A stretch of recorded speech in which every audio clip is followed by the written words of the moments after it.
Three little girls were supposed to be home by 8 p.m. on Friday. Their mother waited and waited. But when the door never opened and the minutes turned into hours, she knew something was wrong. Within days, the entire town of Wenatchee, Washington would be in mourning, and the manhunt for their father, an Army veteran with known mental health struggles, was just beginning. Hello, and welcome back to Their Voice Matters. My name's Amanda, and today we're going to discuss one of the most heartbreaking stories I've ever come across. It's about Paityn, Evelyn, and Olivia Decker, three young sisters who were full of life, creativity, and joy. On May 30th, 2025, they were reported missing after a scheduled visitation with their father, Travis Decker.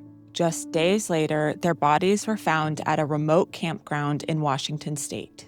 As of this recording, Travis is still at large, but this case is about more than just a tragic crime. It's also about the systemic failures that may have contributed to it. Failures in the Amber Alert system, mental health care for veterans, and how custody concerns are handled by courts. The girls' mother, Whitney Decker, has been vocal that she doesn't just want justice. She wants change. Today, we'll walk through the timeline of events, the urgent questions surrounding the manhunt, and the broader lessons we cannot afford to ignore. Please note, this episode is based on what's available at the time of recording. As this is still an active and developing case, details may change. I'll be sure to put updates in the description box. If you want to stay updated as we learn more, be sure to subscribe or follow on podcast platforms.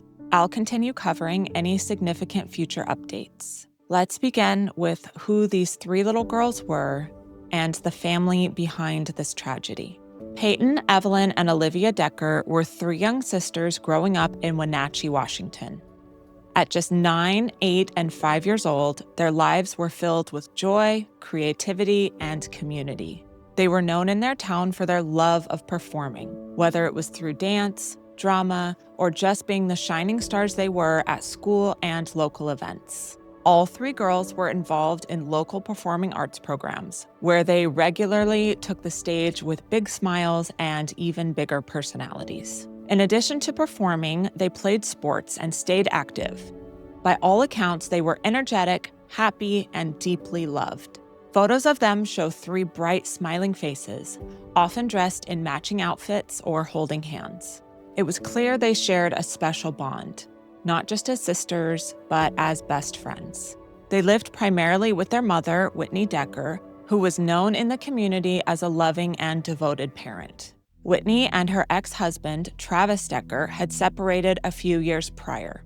Whitney filed for divorce in November 2022. At the time, there were no publicly noted concerns about child endangerment or neglect. Travis Decker had served in the U.S. Army from 2013 to 2021, including a deployment to Afghanistan in 2014. But in the years following his military service, he began to struggle, particularly with his mental health. While the exact details haven't been confirmed publicly, it appears that Travis was dealing with unresolved psychological issues, and over time, those struggles impacted his ability to parent. In September 2024, Whitney reportedly filed a motion with the court raising serious concerns. She alleged that Travis had, quote, neglected his parental duties toward a child, and that he was dealing with, quote, a long-term emotional or physical problem that interfered with his ability to care for their daughters. Whitney is also said to have requested that Travis undergo a full psychiatric evaluation by a licensed psychiatrist, an evaluation that would have included screening for potential diagnosis. As part of the parenting plan filed with the court, Travis was expected to seek ongoing mental health treatment and attend anger management counseling. Whitney also requested that he participate in regular therapy sessions at least twice per month. But despite those court-mandated conditions, it appears that Travis didn't follow through. Due to these concerns, Travis was only granted limited visitation with the girls. According to court documents, his temporary schedule allowed for 3 hours with the girls on Fridays and 8 hours every other weekend. He was not allowed to have them overnight, and all visits were to take place within the Wenatchee Valley. At the time, Travis was reportedly living out of his car, occasionally staying at motels or at nearby campgrounds. He did not have stable housing. Friday, May 30th, started out like so many other days in the Decker family's life. It was Travis's scheduled visitation day, part of the limited custody agreement that allowed him just a few hours with his daughters. He picked them up that afternoon and, as usual, was expected to bring them back by 8 p.m. But something felt different this time. According to those close to the family, Travis was reportedly quieter than usual when he arrived to pick up the girls. Whatever it was that was going through his mind that day, it didn't take long for alarm bells to go off. By 9:45 p.m., almost 2 hours after the agreed-upon drop-off time, Whitney Decker called police to report her 3 girls missing. Her attorney, Ariana Cozart, later explained, quote, "As soon as he didn't bring those girls back at 8 o'clock, she knew something was going on. Whitney knew something was terribly wrong, and she acted immediately. As the hours passed and panic set in, many in the community expected an Amber Alert to be issued, but it never came. Instead, authorities issued an Endangered Missing Persons Alert on May 31st, the day after the girls went missing. While that may sound similar to an Amber Alert, there's one major difference. Amber Alerts trigger immediate cell phone notifications, alerting the public in real time. An Endangered Missing Persons Alert doesn't. The absence of an Amber Alert has been a major point of frustration for the family and the Wenatchee community. We may never know if it could have meant the difference between life and death for those girls, but it could have made a huge difference," said attorney Ariana Cozart. Washington State Patrol, which oversees the state's alert systems, later explained that Travis Decker's partial custody meant they didn't view the situation as meeting the threshold for an Amber Alert. According to court documents, quote, "There was no current evidence to believe the children were at risk of serious bodily injury or death, so it did not qualify." But Cozart and many others have argued that Travis's documented mental health struggles should have triggered more urgency. She believes those known risk factors were enough to raise red flags, and that the system failed to account for the very real danger the girls were in. Whether or not an Amber Alert would have changed the outcome is something we'll never know. But the missed opportunity to raise public awareness in those first few critical hours continues to haunt everyone who follows the case. 3 days after the girls were reported missing, on the afternoon of Monday, June 2nd, investigators made a heartbreaking discovery. At around 3:45 p.m., Travis's pickup truck was located at the Rock Island campground in Chelan County, Washington, just off Icicle Road near Leavenworth. Inside the truck, authorities found evidence that something had gone terribly wrong. 2 bloody handprints were discovered on the outside of the vehicle. Inside, investigators found food, a blanket, car seats, and a wallet. Then came the unthinkable. The bodies of all 3 girls, Paityn, Evelyn, and Olivia, were found nearby. Their wrists had been bound, and each had a plastic bag placed over her head. Autopsy results confirmed that the girls died from suffocation, likely on Friday evening, shortly after Travis picked them up. The manner of death was ruled a homicide. According to police reports, cell phone data shows that Travis had traveled to the campground the day before the girls were taken, pointing to a level of premeditation. The question everyone is left asking is, how did this happen? The discovery of the girls' bodies was devastating, but for those who knew Travis personally, it was also confusing. By all accounts, he wasn't known to be violent. He wasn't someone people feared. He had been struggling, yes, but no one saw this coming. To try to understand how things reached this point, we have to take a closer look at Travis's mental health and the system that failed him. According to Whitney's attorney, Ariana Cozart, Travis had been trying to get help. He had reached out to the VA and a Veterans Crisis Hotline in an effort to manage his mental health, but he never got the support he so desperately needed. Cozart said, quote, "Whitney believes, as I do, that something broke inside of him. Everything that he had been living with, everything that had been bottled up inside of him for so long as far as trauma, just won out."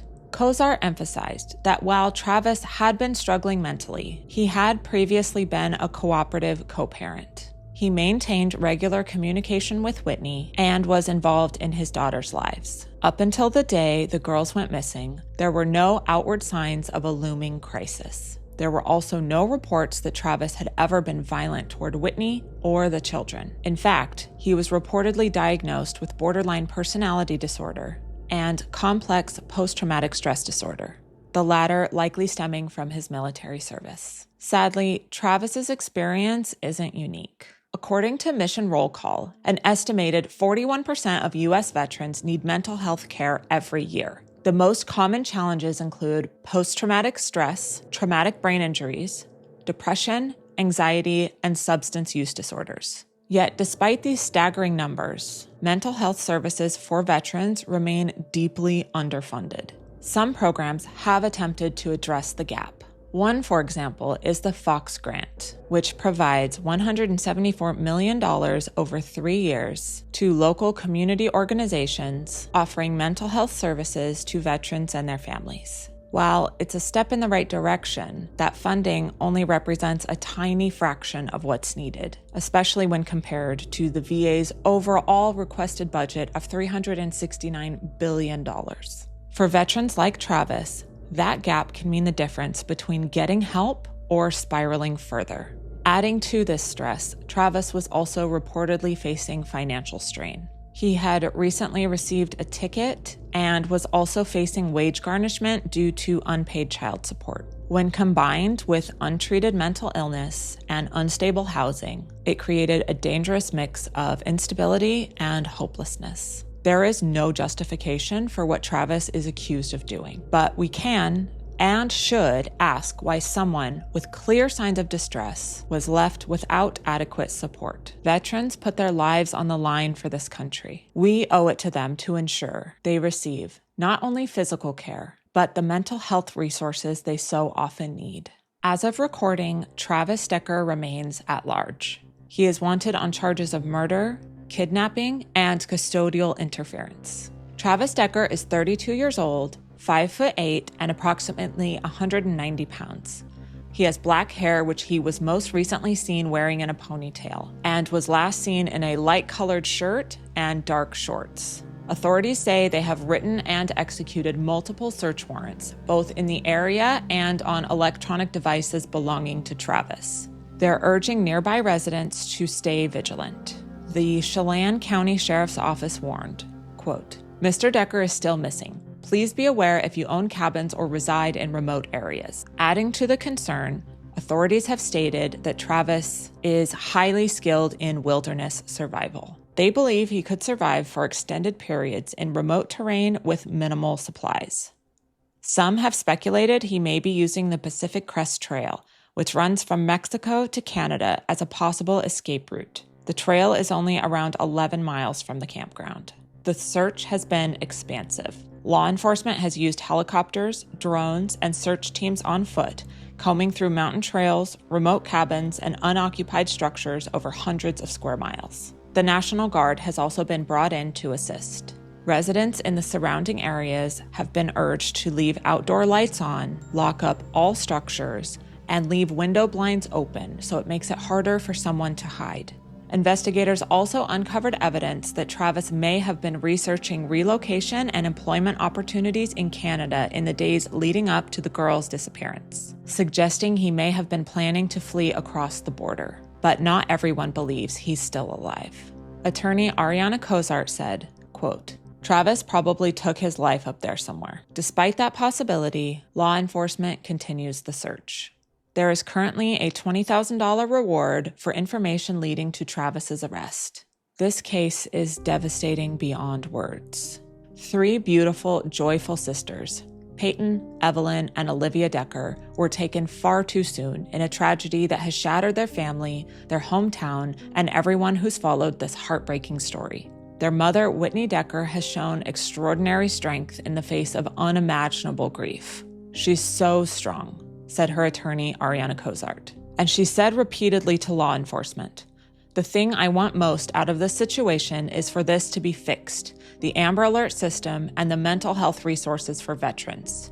Whitney's strength, even in loss, is a reminder that this story cannot end in silence.